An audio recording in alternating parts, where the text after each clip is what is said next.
Hey guys, Professor Bill, Comic Book University, and Ravencroft, issue number 4. There's also going to be a little bit of Ravencroft number 3, because I don't think I actually did a review for that.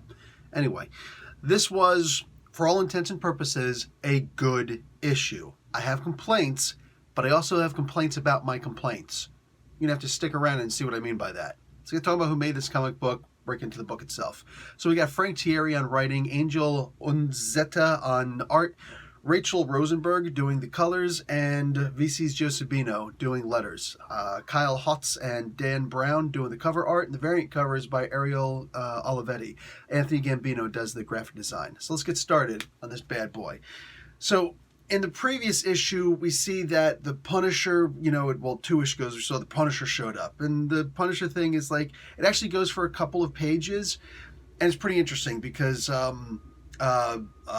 the Kingpin shows up and he's like, "Hey, Punisher, I need you to calm down." And he's like, "We're all friends here." It's like, save your politicking for the politics thing, man. You ain't getting any votes here. He's like, "You're right. Fine. Taskmaster, shoot him." Well, Taskmaster's about to shoot him. He's about to snipe him. I'm just like, oh, shoot. That looks fun. But then all of a sudden, Dumphy shows up, the Demolition Man. And he's like, "Whoa, whoa." And he actually talks reason to Frank. Demolition Man? What? Anyhow, it works. And he's like, "Fine, I surrender." "Okay, cool. I'm down with this." And also, Kingpin's like, "Hey, I'm pretty impressed. And I know that you meant that the whole bad guy things wasn't actually about us." He's like, "Oh, yeah, no, of course not." It's silly, whatever. With the bad guys, I keep noticing that they're throwing in some silly. Just a little bit of silly. I'm going to get more into that in a bit. So anyway, whatever. A bunch of things happen. You start to learn about William Bud Connor. He's a friend of Captain America's back in the day, back in World War II. And then he had PTSD, and he went on to go to Ravencroft to be checked out clinically. And they decided to do some experiments on him, and they made him into a freaky, giant, bloated vampire. That's really messed up. At the end of the day, this is one of those situations where it's like I'm having a hard time actually hating on these vampires, because they weren't meant to be like this. They didn't want this. And they've been trapped down here for 50 years, the unwanted, and pummeled and beaten up and all that. So, it's unacceptable.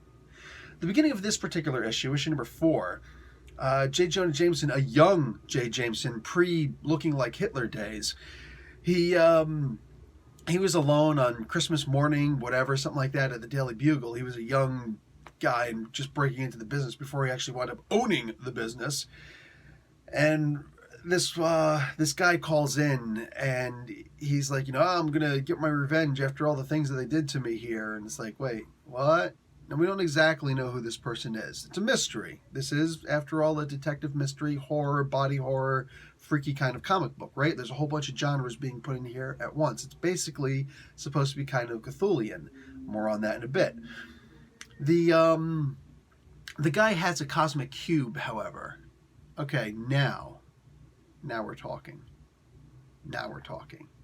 Because now all the insanity and whatnot, imagine the cosmic cube. Think about all the times that Red Skull, Johannes Schmidt had the cosmic cube.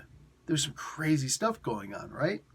Think about the time that Thanos had the cosmic cube. Ooh, interesting. Think about the Infinity Crusade. Think about all the different times that somebody had a cosmic cube and what happened with that cosmic cube. Think about the idea that anything is possible right now with a cosmic cube. Okay. Now think about an absolutely insane person having it and just wanting revenge in Arkham Asylum with it. Yeah, I can't wait to see what's going to happen with this. Also, by the end of this, the Punisher shows up again, this time to help Misty Knight, who gets herself backed into a corner in the sewers of Ravencroft. She also has this new thing with her metal arm, her robotic arm. It was inspired by Iron Fist. I like that. That was actually pretty cool. Let's see what kind of damage we could do. Okay, I like this. I also like the idea that this is not Misty Knight who could just kick anybody's butt. You know what I'm saying? It frustrates me when she's just OP. I don't need to see an OP character here. Nobody in here is OP. You got the Punisher, you got Man-Wolf, who I believe he gave up his cosmic stuff. You know what I'm saying? He's just a regular Man-Wolf now. He gave up his legacy of the Ubermensch, Uber Wolf, however you'd say wolf in German. Anyway, Wolfenstein, Castle Wolfenstein. So, and then you've got like Dumphy, the Demolition Man, who is not too much more powerful than Captain America, right? So I like the idea of having these regular people having to deal with these body horror, Lovecraftian type monsters. Look, man, this could turn out to be a really amazing book. When push comes, I know I was thinking about dropping it before I essentially did drop it. Now with not too many comic books coming out, my options are limited. So I'm just like, you know what? Fine, let me go back to the book. And I gotta say, that's kind of this pandemic. You gotta look for good out of the bad, right? And for me, it's like the idea that not too many books are coming out and whatnot. It's like, okay, I go back to this book. That actually benefited this book for me because now I'm buying the book again. Now I'm doing reviews of the book again. All right.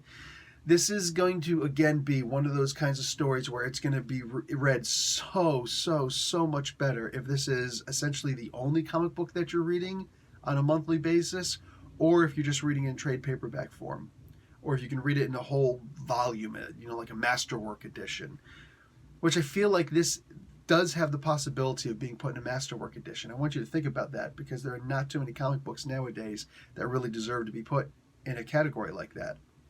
Look, man, when it comes to body horror and things like that, when it comes to the Cthulhian, Lovecraftian type, or even just, Sir Arthur Conan Doyle style books or Robert E. Howard style books, there's a short list of people who I trust to be able to do that. Thierry is definitely one of them. All right, I could see a Crane, I could see a Cates, I could see a Bunn. I could see a couple people doing stuff like that. Thierry is definitely on that short list. So I do feel like I can trust that this book is not necessarily going to lead me astray. Hey, it can wind up making a major misstep, whatever, but I feel like the book is definitely going to be going in a good direction. Going to continue, I should say, going in a pretty good direction. There's some weird things happening here. Mind you, this is the modern day Marvel Universe. This is the Disney Marvel Universe. I don't know that they're allowed to just go full body horror. If they're allowed to go full Lovecraftian, full, wow, everybody just went insane. Wow, we just lost a character. Is it a possibility that we can actually lose Misty Knight in this? Ain't nobody stays dead forever, right? But is it a possibility something like that could happen? Because losing a moonwolf, losing a man wolf, that could be interesting to some. For others, it'd just be like, yeah, who cares? Saying the most important character here, the most widely known and probably beloved character here, although some people are going to say no, more people I think are going to care about Misty Knight than anybody else in here. You have to go to deep cuts to get people who are actually going to be like, dude, John Jameson is here. That's freaking awesome. Man, Man-Wolf, man, wow. Very few of us, deep Captain America fans from back in the 80s and, very early, no, just the 80s really, where it's like, ooh, Demolition Man. Nah, most of us just don't care, But Misty, if Misty were to die, ooh, that could actually be something. You got to find somebody to take her place. But that would actually be somebody. That would actually be something. Could we actually have something where somebody winds up going insane? Where somebody winds up, actually being in a situation where they're possibly permanently affected? It's hard in this modern world, again, with Disney, and they probably don't want too much bad stuff happening, right? Where the Taskmaster has been treated like trash for a long time. I mean, basically for me, Nick Spencer was the compromise. You know what I'm saying? Nick Spencer, at least he turned a character like the Taskmaster, who's an amazing character, into a character who's funny. Why? Because before that, he was a character who's just punked all the time. Hey, here's the Taskmaster. He's this guy with all these cool powers, and this person just chumped him to show how powerful this person is. There are better ways to show how powerful a superhero is than just chumping a beloved villain. A villain who's supposed to actually show up and be like, holy crap, and Juggernaut and Sabretooth and Doomsday, and lots of characters are in that, in that category right now. Characters who are just chumped to show how cool another character is. And Taskmaster is definitely on that list. So when Nick Spencer came along and made him funny more than anything else, I'm like, okay, this is a good compromise. Since they're probably never going to make Taskmaster an actual credible threat again, this is a good way to do it. And I appreciate it. End of my days, man. I appreciate it. I love what Spencer has done with it. But Thierry actually potentially making him a badass again, dude, that moment with the Punisher, the moment where here's this one unwanted who's saying, oh yeah, man, I'm going to help you, whatever, but please don't tell them that I helped you because they're going to hurt me. And Taskmaster walking up with his pistol and just saying, don't worry, nobody's ever going to hurt you again. Boom! And just caps him. Dude, the only way that could have been better if it was like 2 to the chest, 1 to the head, Gambino style. You know what I'm saying? Like, that was a solid moment where I'm like, oh, shoot. They just killed somebody in this. In a regular comic book, they just killed somebody. Ooh.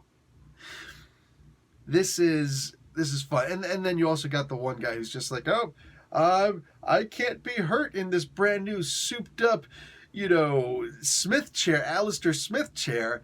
Yeah. I used to watch the 1990s Spider-Man Fox cartoon also. You know what I'm saying? Where Smythe was like, ooh, cool, Alistair Smythe. And where Kingpin had like the coolest voice ever. But yeah, man, come on. Like, when push comes to shove, you got like this. It's a chair. This guy's into chair tech. I mean, come on, dude. He's into chair tech. Let's build the best chair ever. Come on, dude. Like, your chest and your head is exposed, but your legs are perfectly safe in this thing. When it elevates you so that, like, we can see you from farther away. Come on, man. Like, it's a freaking chair. I'd rather be on the ground. A chair? Really?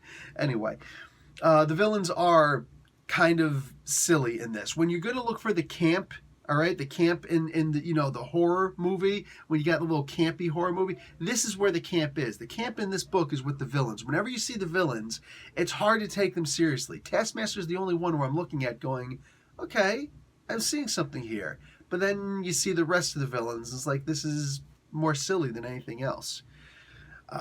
You got a cool little twist here with Green Goblin, Norman Osborn. He's all just like, whoa, I'm going to betray Misty Knight. Hey, Misty Knight, I'm not betraying you. Go ahead and do this and then get out of here.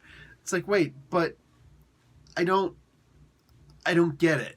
And of course, Misty Knight is way too loud with everything she does. She's a very boisterous character, and she's being portrayed exactly in this book. Everything that she doesn't talk to people. She yells at people. You know what I'm saying? She doesn't talk down villains. She yells down villains. You know what I'm saying? She doesn't threaten to punch somebody. She punches somebody and threatens to punch them again. That's who Misty Knight is. And she's being portrayed very solidly in this. You know what I'm saying? And it gets frustrating seeing her like that sometimes. But that's who the character is. That's who she's meant to be portrayed as. All of these characters, the heroes at least, are being portrayed really well.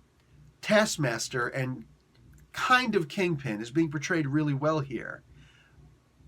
But if the villains aren't going to be portrayed as well as I think they could, that's what's kind of pulling me back from really getting invested in this book.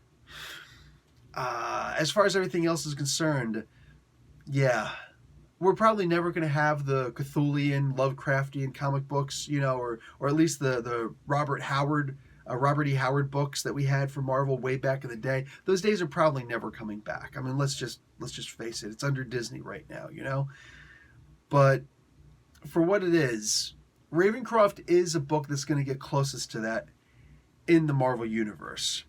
To me, I feel like this title right here, Ravencroft, is going to be the one that determines, is it a possibility for us to ever return back to those days of horror, body horror, insanity, those unspeakable, unnameable, unseeable horrors, the true dwellers in the darkness?